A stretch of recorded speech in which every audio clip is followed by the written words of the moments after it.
Okay, well, welcome everybody to the Prostate Cancer Lab. I'm Brian McCloskey.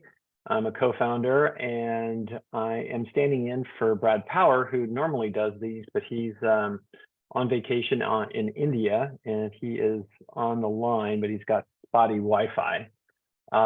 So in any event, we are very honored today to have Gregg with us, who is a scientist working in neurogenetics and behavioral artificial intelligence to make precision medicine available to everyone.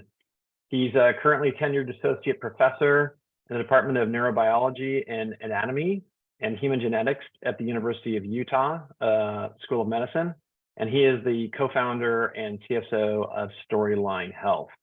Chris is also a stage 4 cancer patient.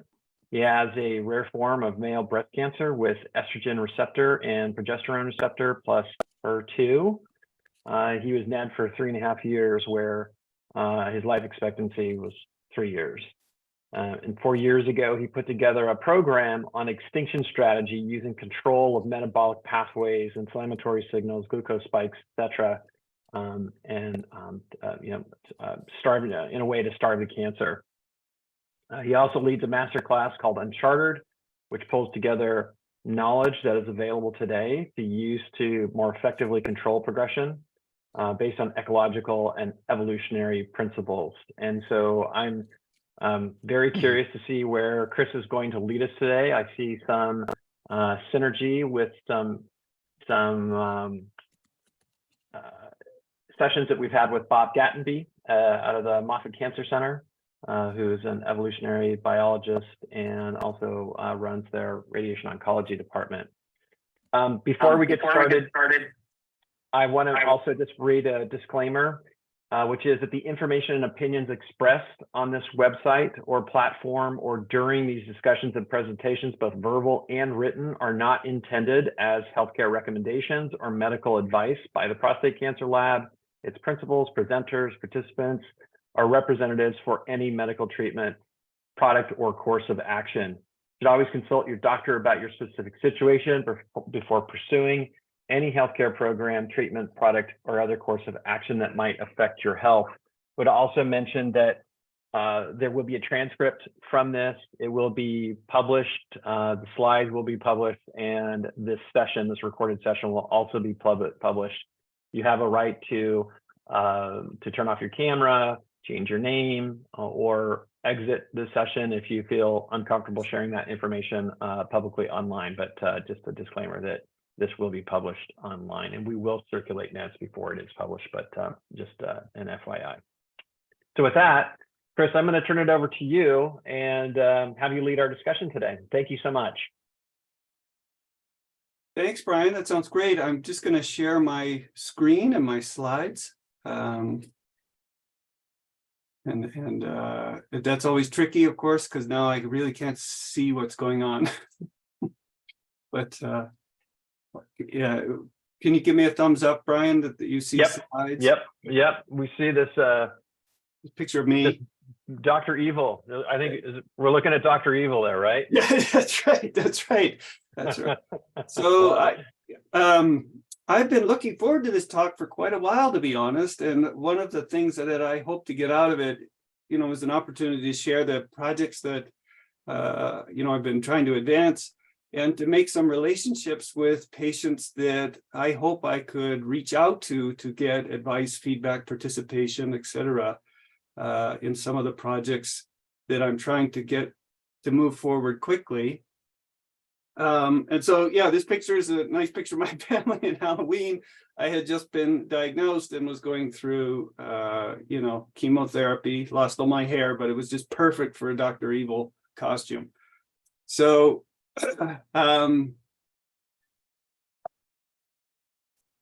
I have been battling away really in the trenches with stage 4, form of male breast cancer. And, as we all know, the standard of care kind of leads you down a pathway that ultimately ends with the oncologist running out of drugs and everybody developing resistance to the treatments that are working effectively. And so I've been very interested in this problem that Bob Gatenby and groups at Moffitt have been working on to turn advanced cancer into a manageable chronic disease, and doing my best to participate and contribute to that effort. For those of you, if there aren't, if there are any on the call, for those of you who are not familiar with this approach and the concepts behind it, I just want to introduce it quickly. The idea is that any tumor is a mix of cells. Some cells are sensitive to the treatment that you're taking at the time. For example, are sensitive to hormone signaling that you might block with your targeted therapy. And then there's other cells like these. Actually, Brian, can you see my pointer or no? I can't see your pointer. Oh, yes, now I can. Now I can. You can as I go across the slides? Yep. Okay, good. Super teeny. Is that right? Oh, sorry. It's like you have a 4K monitor and some kind of translation, but anyway, we see it. We see it. All right. Hopefully things are annotated well enough. You've got a subpopulation of cells that are partially resistant to the treatment sitting in there, and they're in part relying on hormone signaling and alternative signals. And then you've got cells that are fully resistant and potentially fully relying on alternative signals and not responding to hormone signaling, or have found ways to get around the drugs.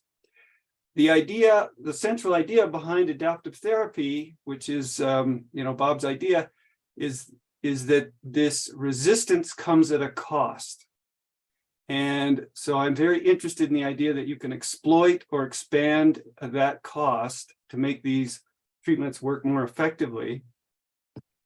The way this works is you've got your tumor that's predominantly representing the sensitive population of cells. You go on your drug treatment, it attacks those cells, and the idea is to never overtreat so that you lose the sensitive cells. You always want to keep, like a good gardener, a good population of sensitive cells, because you have control over them, and they in turn have control over the resistant population through competition. And then you go on your holiday. That allows the sensitive cells and the disease to essentially return to defined level, and then you go back on the drug treatment and knock it down, and then it comes back, and you're a gardener keeping those sensitive cells always available, and so you're always responsive to your drug, and the disease becomes a chronic illness instead of a terminal illness. The problem, and this approach certainly shows promise in mouse models and in a small trial of prostate cancer.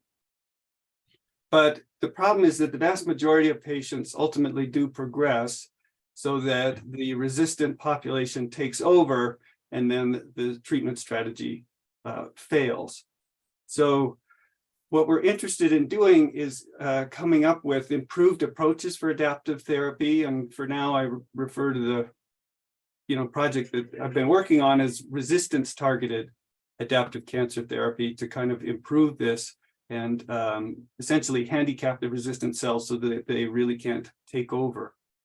There's a number of problems to solve to make this a reality for a lot of patients. We need improved approaches for patient and disease activity monitoring. It's wonderful if you have a tumor marker that you can monitor, but many patients do not. And even if you do have a tumor marker that you can monitor, you need to be monitoring it so frequently that you will be tied to your hospital. If you live right next to your hospital, great. If you don't, then you've got a real big commute, and it can be a real problem if you're going to live for 20, 30, 40 years.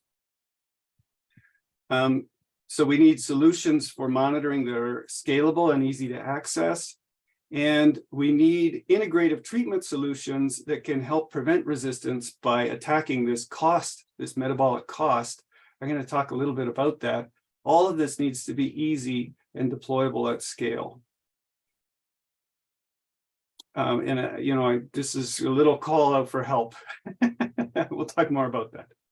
So shortly after I was diagnosed, I founded a company called Storyline, which aims to use AI technologies to enable massively scalable precision medicine. And I'll just talk about how that works.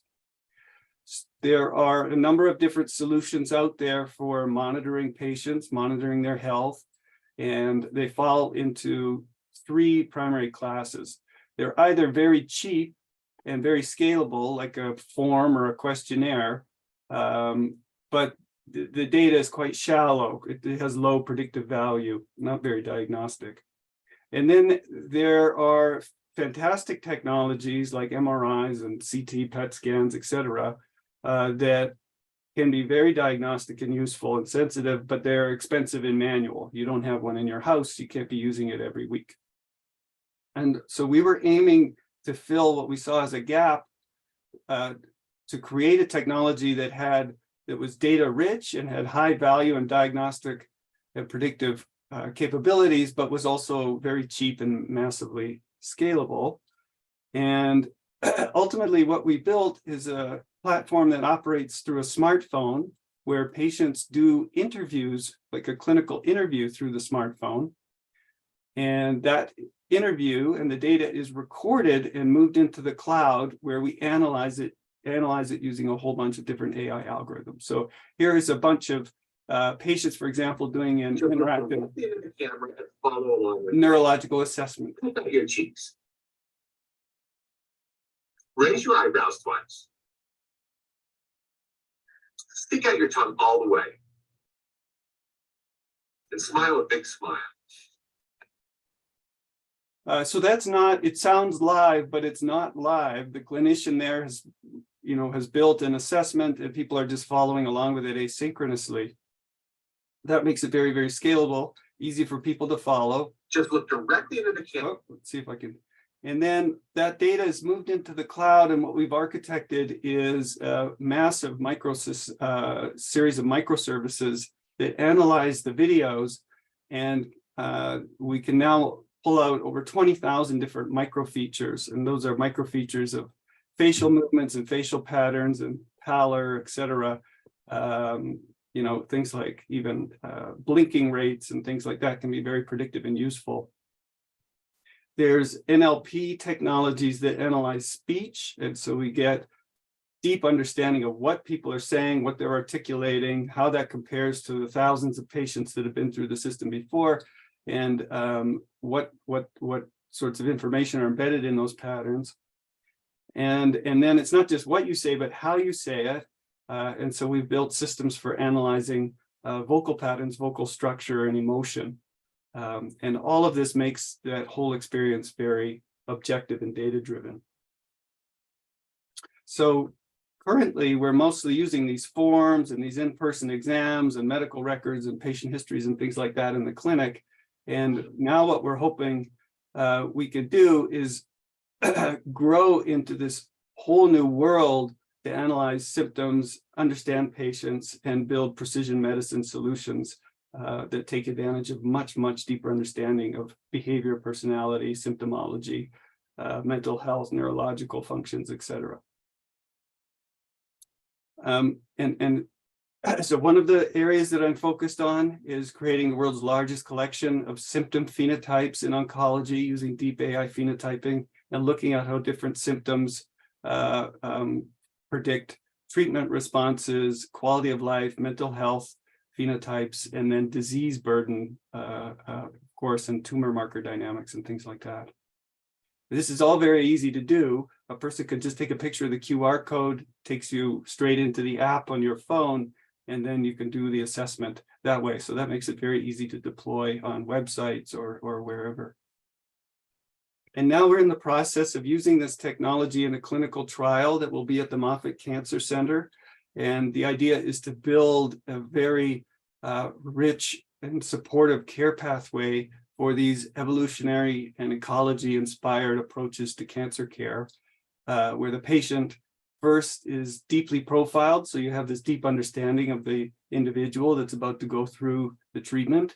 And then there's educational and important information that's delivered to the patient to architect the care pathway and the series of steps that they need to go through to get the best outcome in their treatment.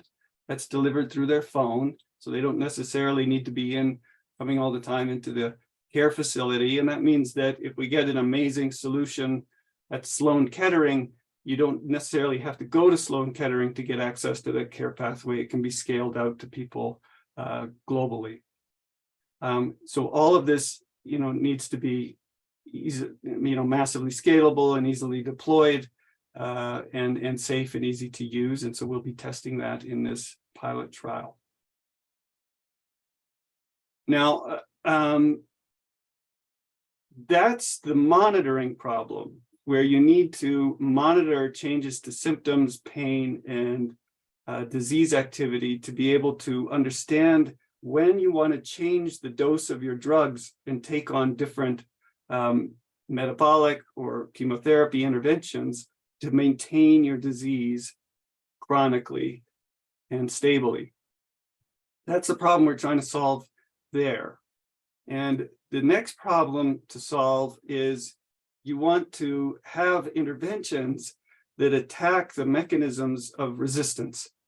And the area that I'm interested in focusing on right now for that is metabolic strikes, attacking metabolic pathways that these resistant cells are using to be resistant to the drug treatment. The problem with many of these metabolic interventions, they're dietary, ketogenic diet, low methionine diet, anti-inflammatory, low glycemic diets, etc. These have all been around for a long time. They're incredibly effective in mice, often as effective as the chemotherapies themselves. But every time people try to deploy these in the real world in clinical care settings, they fail because compliance is too low. It's too hard for the patients to adhere to the diets themselves. And even as one reads these sort of clinical studies, it's often in fine print that only a subpopulation finished the entire study and many of the patients dropped out. So in my view, the primary problem to solve is the compliance problem in this nutrition and food for medicine ecosystem. And I focused on that for the past few years, trying to put together programs that are, palatable and easy to follow and effective. And I've written a book called the Metabolic Switching Recipe Book. It's totally free ebook. It always will be. I feel I'm a paid academic, so my job is already to communicate this to the world.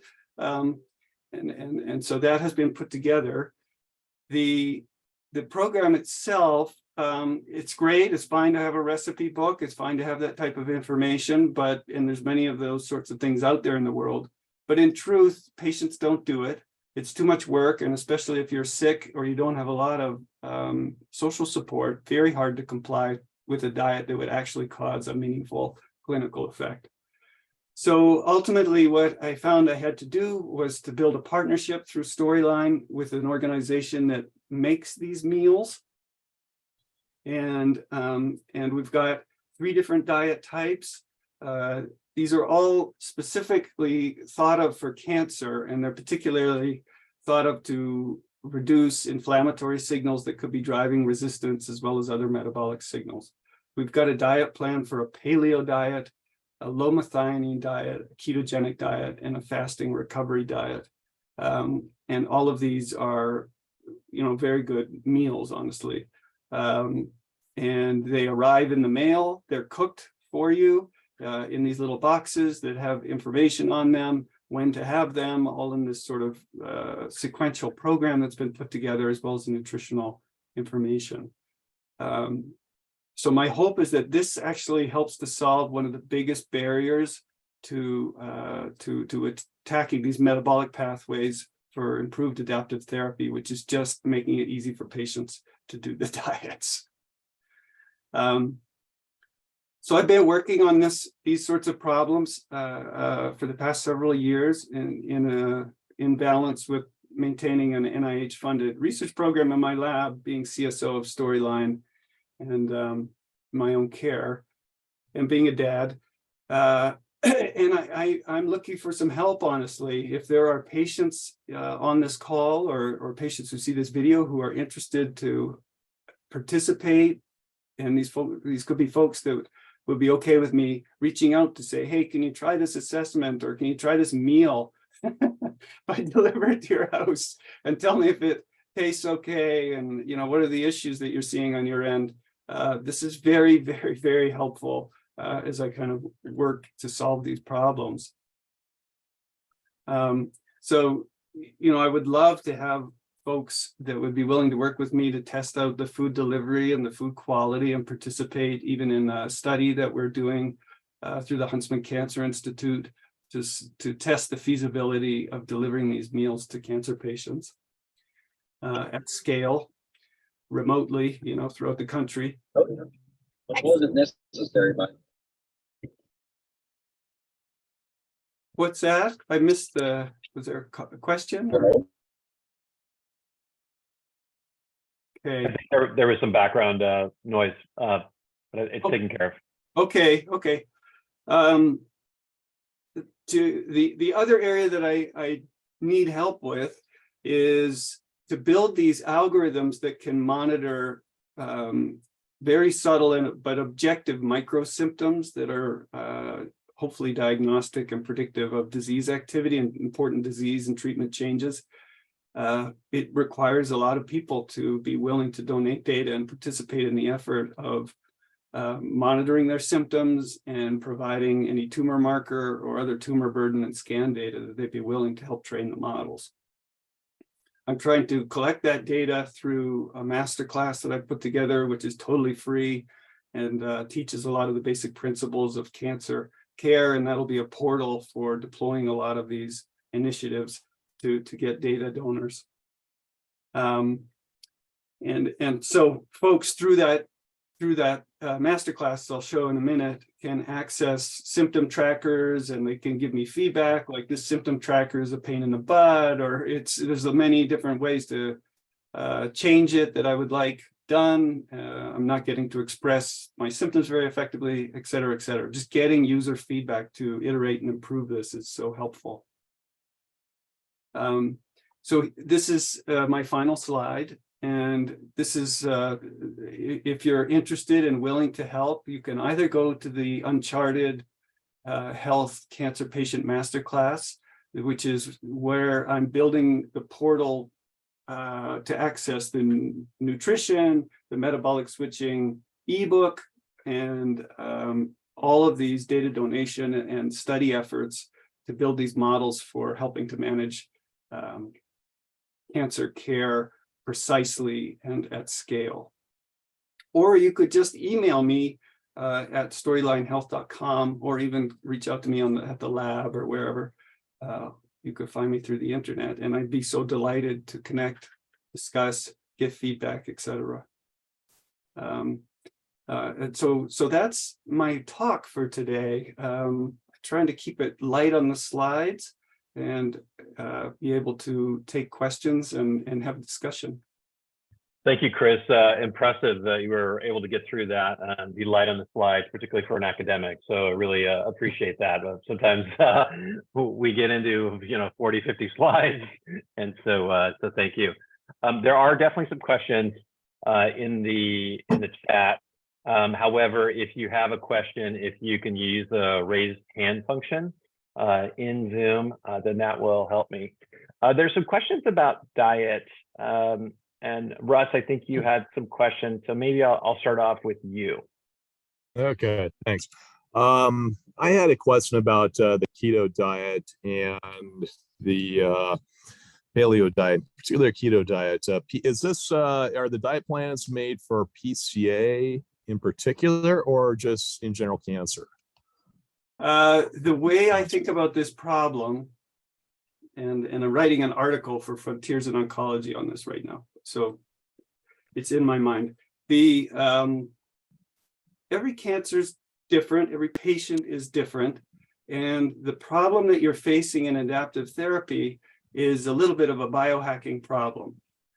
Maybe I'll just go back in my slides for a minute to address this.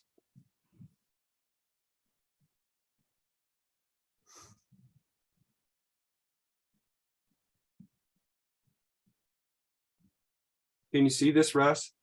Yes, I can. Yeah. Okay. Notice when you have a lot of sensitive cells in your tumor and you get your drug treatment, the slope of the decrease is pretty steep. If you have a lot of resistant cells, then the slope is going to be pretty slow, and it may peter out, at a higher level. that delta, the difference between the slope here and the slope there, is a very useful biomarker. And the idea is that if your dietary intervention, your metabolic strike, which I'm proposing patients do during the grow back period when you go on your drug holiday, because the idea is that you want to handicap these drug resistant cells so that the sensitive cells have some of an advantage and they grow back, and then you've got more purple than you have these other colors. In that case, you may not necessarily know that it's a ketogenic diet, a low methionine diet, paleo diet. There may be different supplements that you want to integrate, like curcumin or EGCG, which has some interesting anti-cancer effects, into that process. And you can iterate during your adaptive therapy treatment by monitoring the difference in the slope between the kill. And so if you do a diet during this regimen, this period, and you get a really steep response, then you know that whatever you did during here in terms of your supplements and diet probably gave the sensitive cell population a boost, and you've learned something.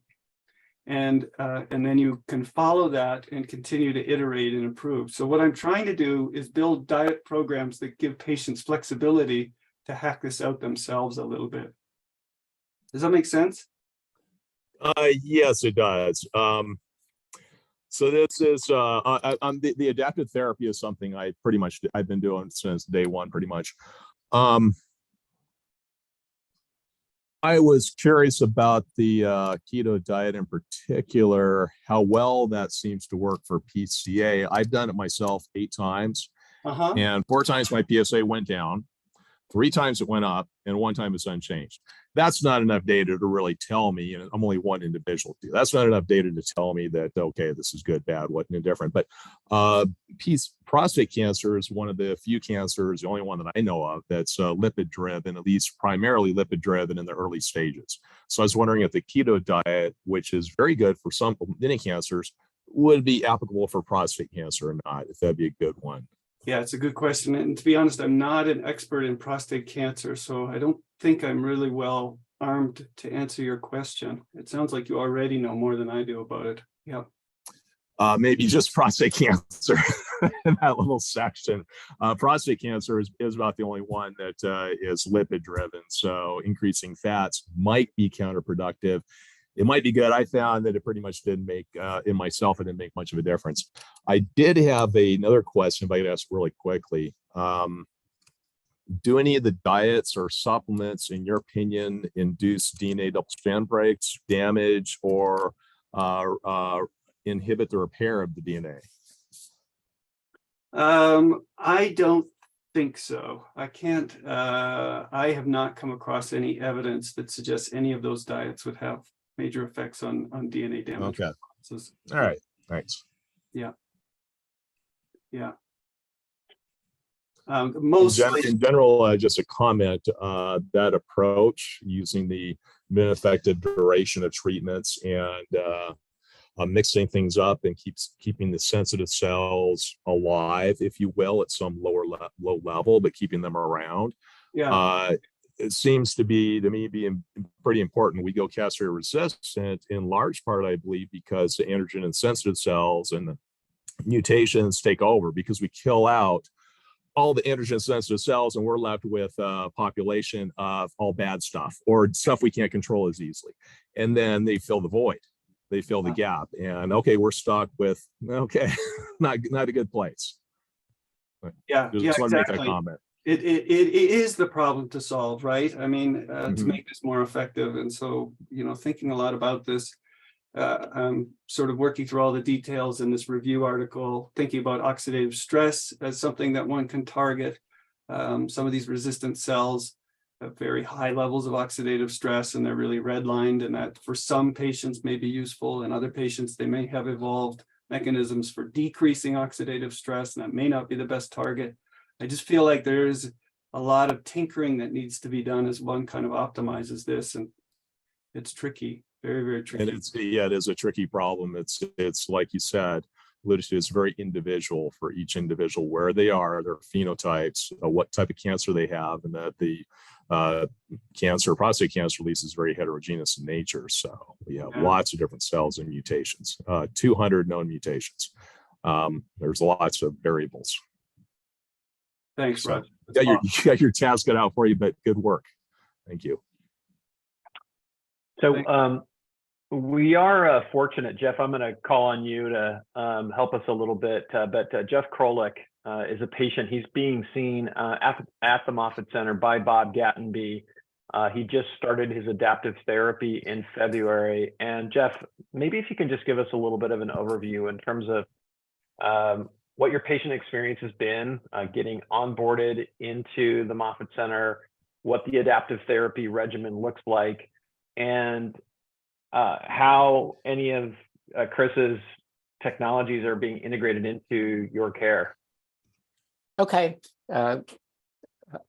So I've been working with my oncologist current oncologist for about 3 years, Dr. Dawn Lamont, and she has steered me to Moffitt Cancer Center and set up a virtual meeting with them in February. But right from the very beginning, she was very aware. Hi, Dr. Schmidt. Oh, hi, Dr. Schmidt. Somehow, I mean, I'm calling into the video call and it shows that it's at 2:15 p.m. today. Oh, right. We might have to silence. Okay. There we go. So anyway, I was fortunate to find Dr. Lamont because from the very beginning, she was very mindful of not having me be on androgen deprivation therapy for too long. She also, so I should go back and say, when I was diagnosed, I had basically stage 4. I had a hip lesion as well as prostate cancer outside of the prostate capsule. So I had done radiation treatment at Johns Hopkins with Dr. Tran in conjunction with androgen deprivation therapy to try to see if we could, I guess it's called consolidation. But during that time, Dr. Lamont had strongly recommended that during radiation treatment, I follow a ketogenic diet, specifically measuring a ketone level with 2 and the scale. I'm not quite sure what that means, but 2 on the ketone scale right before I went in for radiation treatment. And if I was a little bit high, that was okay. But if I was a little bit low, I had some refined coconut oil that I could take, and that would push it up. So the idea was to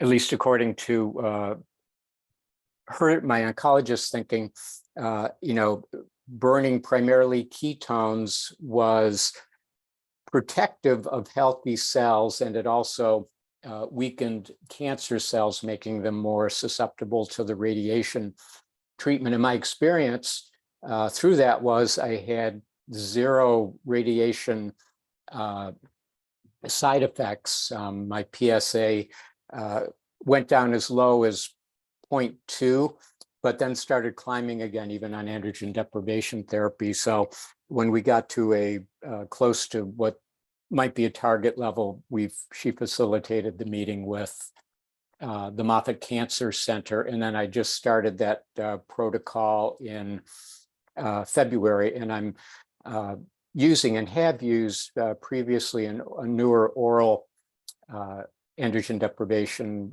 therapy agent, Orgovix, which does not have a flare. and works very quickly. And also when you discontinue it, testosterone tends to come back faster than other agents. So that's where I am now. I've gone through one cycle and I'm on the upswing, and probably will start taking Orgovyx again when we get my next PSA test back, which I do weekly. And Jeff, are you on a full drug holiday? Did they totally Yes. take you off the drug? They didn't do a dose reduction? Okay, No, I just stop it cold. got it. How long did it take to grow back? I have to go back and look. We do my oncologist does a graph and has gone back even before I started this, so we can kind of see the pattern in the increase. I want to say about 6 weeks that it started to get back, and probably the numbers that we're talking about are low 20s at the peak, and I think it was about 4.5 was the lower end. So I think the idea is to kind of keep cycling between those two, unless I experience something that might be a symptom of the prostate cancer, and then they'll consider restarting it. But I've been fortunate so far in that I don't have any symptoms really. So it's been kind of an abstract process for me because I don't feel sick and never really felt sick with it. That's great. I hope that stays that way for, long time. And then the other thing that I do is a low carb diet with a kind of an overall calorie cap that I follow pretty closely, not perfectly, and exercise and a regimen of some supplements, several of which seem to, one of the labs can do a natural killer cell activity test. And when I first started, it was always below the cutoff, like there's no NK cell activity here. But with the supplement regimen, I seem to be able to get it up into the low normal range, which for me is good based on where it was before. So that's also a piece of what I do. Jeff, what supplements do you take? Yeah. Oh God, it's a long list, but the ones I'm talking about are rotating through a variety of immune boosting mushrooms, reishi, turkey tail. I'm trying to think of the other one. It's a common brown button mushroom that's been processed a little bit. And I think there's one other. So I try to rotate. The white button mushroom. Agaricus, yeah. Oh. Okay. Right. So I rotate through those. So I'm not taking the same one all the time. But the two things that seem highly correlated with increased NK cell activity, which is really my understanding, the only part of the immune system which can actually recognize and attack tumor cells reliably. There's a product from a company called Life Extension called NK Cell Activator, and it's made from a patented process. It's some kind of fermented rice bran, but that seems to reliably, keep me up in the low normal range. And then I kind of pulse an antiviral. Have you ever tried chaga? Yeah, chaga is in my rotation too. I'm not remembering. Okay, I was just curious. Okay. Yeah. Okay. And then my oncologist, right from the beginning, had recommended a low daily dose of an antiviral valacyclovir, which I guess is used more commonly in Scandinavian countries. But I found if I pulse that, like maybe do 3/4 of a dose once a week, that also increases my NK cell activity measurement. So that's kind of the scoop with me so far. So Chris and Jeff, I'm just trying to figure out, so Jeff is a patient at the Moffitt Cancer Center. Chris, do you have access to his data, for example? So you had a call for data, right? Yeah, so right now it's just very early stages in terms of getting Storylines technology deployed at Moffitt. We've had many discussions about it. It's mostly, well, there's a couple of issues, but one issue is just funding. So we've just recently got a donor who's put up money for a study of extinction therapy in metastatic breast cancer, and that'll probably be the first deployment of Storyline in a clinical setting at Moffitt. We've deployed it here at Huntsman, but that'll be the first deployment there. And then, there's some leadership changes and interesting things going on at Moffitt that we'll see how things flush out, but there may be some changes there. Yeah. And with your facial recognition / phenotyping technology, would that be relevant for Jeff? Well, the dream is that, I don't, be certainly interested to hear feedback from folks, but for me, I monitor my symptoms and symptom changes daily using Storyline. And as I try different diets and metabolic sort of interventions, the pain symptoms, I have a lot of metastatic sites in skeleton. And the pain patterns of pain symptoms and fatigue and mental health are pretty interesting to monitor. There's a lot of information there that we're not using, and it takes a little bit of education to teach patients how to articulate them. But then the AI can pick up on these patterns, is my hope. This needs to be trained and linked to ground truth markers of tumor burden. And that's just going to take some time. Yeah. And there's one other thing.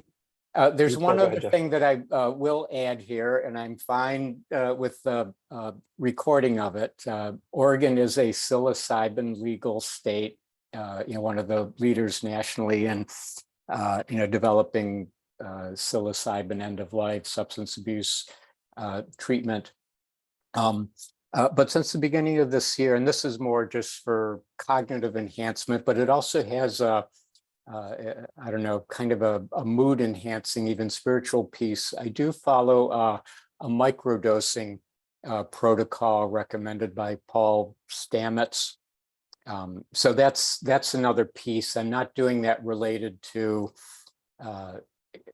the cancer treatment directly. It's more just for my mood and well-being. And apparently there's some research that shows this actually has a significant benefit for maintaining a high level of cognition and neuroplasticity, even the microdosing. So that's my full disclosure here. Thanks, Jeff. That's interesting. I know we talked about that before. Right. That's a really interesting part of your background. Chris, I just want to dig in a little bit more regarding Storyline and integration of data. So we can download Storyline for free, correct? And we can begin to use it for free. I think you'll have some folks, hopefully from this call, that will do that. I will do that. But I'm also curious, what data are you integrating on the back end to enhance the feedback that you're picking up through Storyline? So a lot of us have a lot of, we've been sequenced multiple times. How are you integrating that? How are you integrating the EMR information? If you could talk a little bit about that, that would be helpful. Yeah, so at this stage, we're not integrating EMR information. We just don't have a system set up to seamlessly pull it in. It is actually easy to do. We just haven't built it into the platform. So at this stage, the way it would work is you do an assessment in Storyline that would, be like this video assessment and a neurological assessment to capture this important symptom data and microsymptom data. But then I would ask for you to enter your tumor marker levels. And that's kind of where I'm focused right now. Can I predict your tumor marker levels based on particular patterns of symptomology and microsymptomology? And if that can be done, then that's, you know, very, very good starting point. And then, of course, it would be nice to be able to integrate metabolic panels, CBCs, and other pieces of information to really see how much of that molecular information can be derived from, you know, all of this kind of rolls up into the central nervous system, how much can be derived from behavioral patterns. Yeah, okay. We had Pete Kane on the line, but looks like he had to drop off. But are you, we had Mike Snyder from Stanford, the Snyder Lab. Do you work with him at all, just from a connection perspective? Well, I certainly know Mike, and I participated in a panel on chronic fatigue syndrome and trying to solve chronic fatigue syndrome. Ron Davis at Stanford is leading that effort, and Mike is involved. So I see him in September for that. But other than that, that's it. Yeah. Okay. Yeah. Okay. Great. Russ, I know you had your hand up earlier. Do you still have a question? I think it might be useful for everybody to hear. I was going to ask Jeff, did your MO put you on the mushrooms? Yes. Okay. She gave me kind of a baseline, and she was very clear. She doesn't carry or sell any of that, but she said, you know, here's one that I would recommend. So I think she had a couple that she recommended and said, you know, if you want to explore, that's fine. You know, read up or ask me if you're unsure, and rotate them. So you're not just doing the one, but you're trying different ones again, so you don't create this. So you don't encourage, you know, signaling pathways to change. So you're always keeping everything a little off balance. Oh, interesting. Yeah. Okay. Yeah, just a comment about that. My MO thinks there's something to mushrooms too. She did a fellowship at Moffitt, I believe it was. She thinks there's something to mushrooms. She doesn't think that we necessarily have the doses, type, stages, you know, when they're going to be the best or not. The same with fasting, but she thinks there's a lot to both of those. She talks about those a lot. And how do you Russ, test? Sorry, just be clear. Are you talking about psilocybin mushrooms, or are you talking about all mushrooms?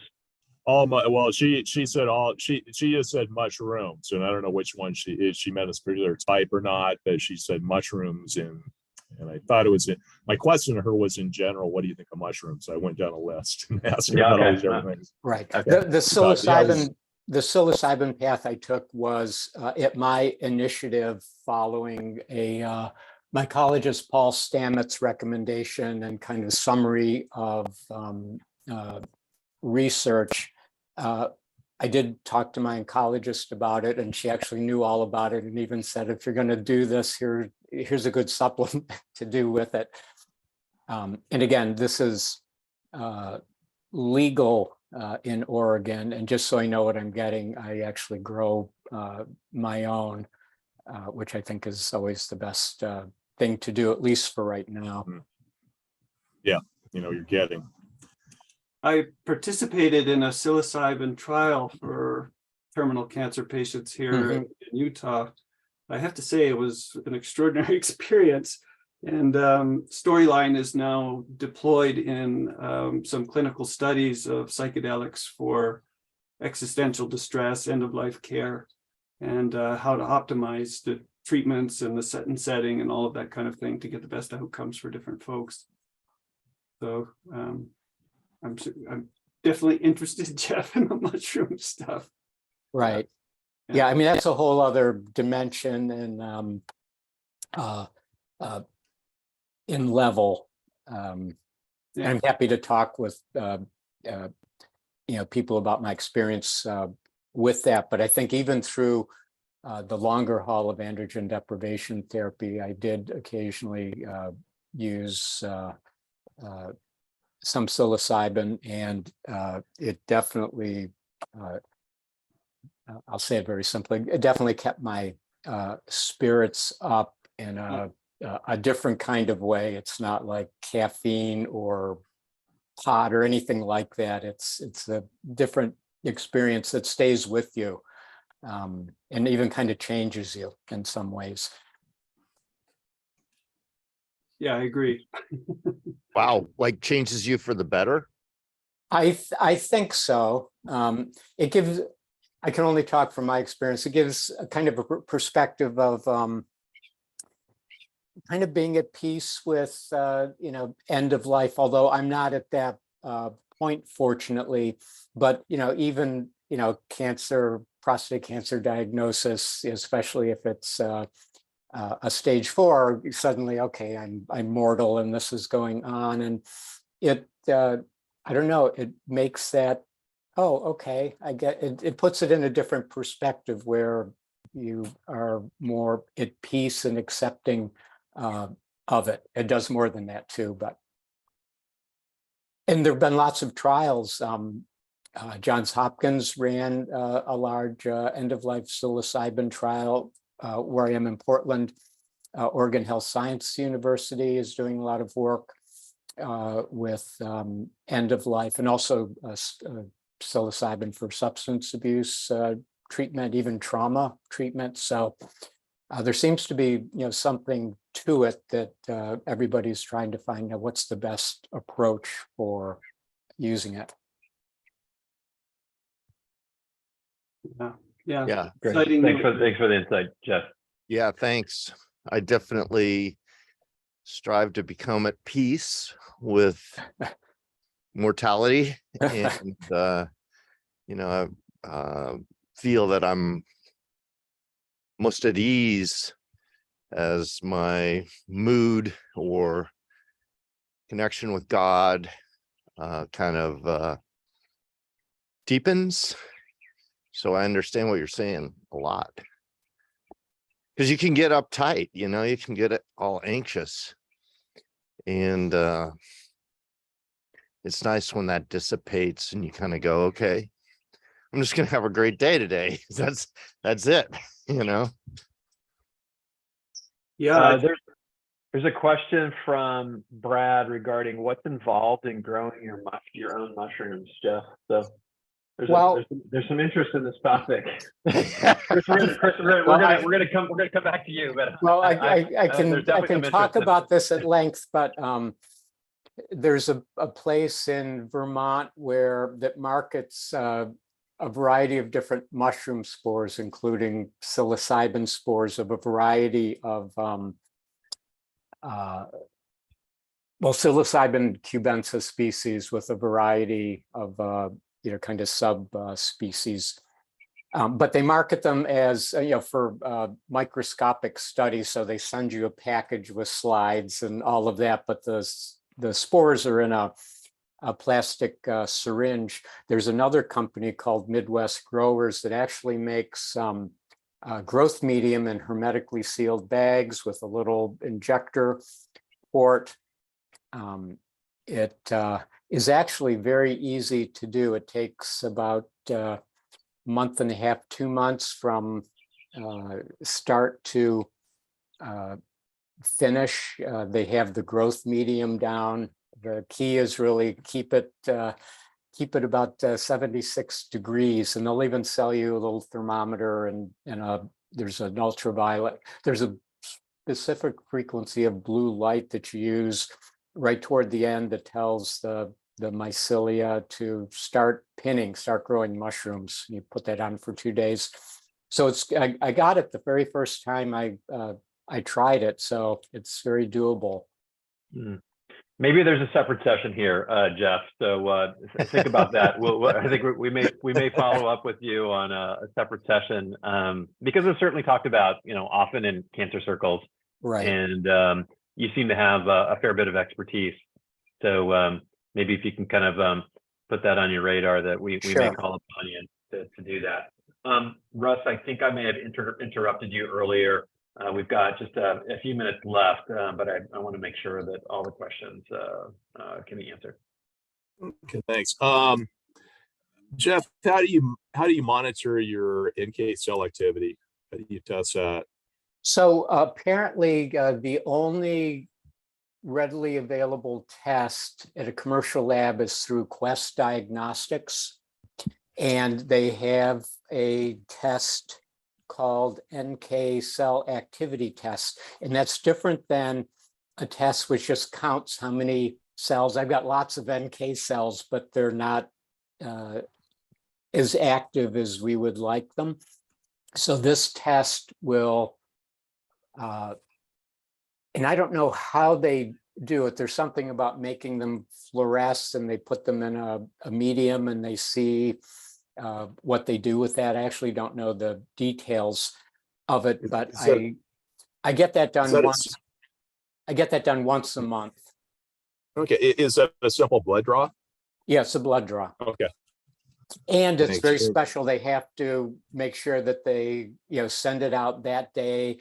You can't do it toward the end of the week. It's got to be processed at one of their central labs, within 48 hours, I think. So, and it's blown often.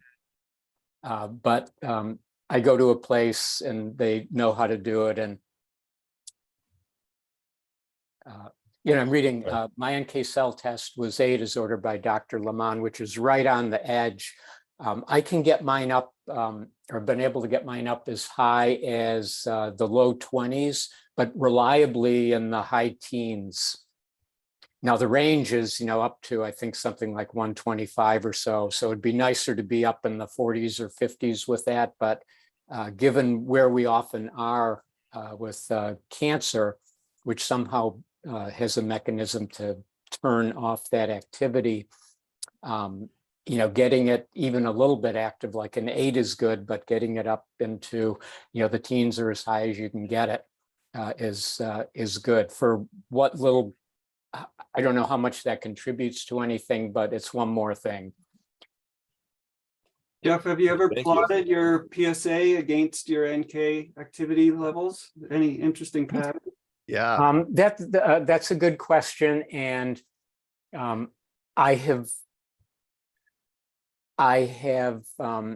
did initially, and then I didn't do it anymore. But recently, I started pulsing the antiviral, and I would take that. But because the NK cell is only going once a month, but adding the pulsed valacyclovir somehow even increased that. So I do both of those. I don't seem to have any side effects from the valacyclovir. And I do have a history of, cold sores and not genital herpes, but another kind of herpes, which I guess can activate or stimulate cancer growth. So anyway, that's part of my regimen too. Oh, interesting. Jeff, can you remind me what your Gleason score is? It was 8 when I was first diagnosed, and I did have a pelvic lesion, which was treated with radiation. Prostate bed was treated with radiation, and I do have a very small but new. The last scan I had pelvic lesion, and I also have 2 lymph lesions, which may have been there all along, but were missed initially. But that seems to be it at this point. Great, thank you. So we're at the top of the hour, and Chris, I'm going to ask you to bring us home here. What are the key takeaways that you want this group to have? And second, how can we help you? Well, thank you. So the key takeaways are that, we have now some solutions to make the metabolic interventions, which I think a lot of patients want. We have solutions to make those easier. And if that's something you're interested in piloting, please reach out to me and let me know.